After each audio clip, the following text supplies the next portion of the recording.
నాకు ఇష్టమైన జాషువా గారు నాకు చాలా ఇష్టం. నాకు ఇది విశ్వనాథుడు నేను 100 గొంతులు ఒక్కటే అని జాషువా గారి గురించి ఒకటి ఉండదు. దాంట్లో ఈయన జాషువా గారి గురించి ఈయన రాసింది. యాక్చువల్ జాషువా గారి గురించి అంటే కులమతాలు గీచుకున్న గీతాల చుచ్చి పంజరాన పట్టుబడను నేను, నిఖిల లోకమెట్లు నిర్ణయించిన నాకు తరుగు లేదు విశ్వనరుడు నేను అనేది ఈయన జాషువా అని విశ్వమానవ కళ్యాణం కోసం ఈ కవిత్వం రాశారు. ఈ దేశంలోని చాలామంది దేశం నాకేమిచ్చిందని ప్రశ్నిస్తుంటే జాషువా తాను ఎంత కులపీడను అనుభవించినా దేశాన్ని నిందించలేదు, తెలుగు జాతిని నిందించలేదు, జాతీయతను వదిలిపెట్టలేదు.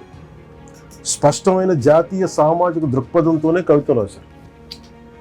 పీడిత జాతులకు సామాజిక న్యాయం కావాలని కోరుకున్నారు.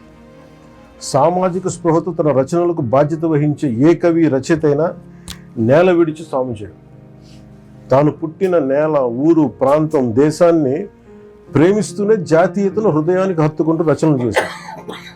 వాటినే విశ్వజనీనం చేస్తారు.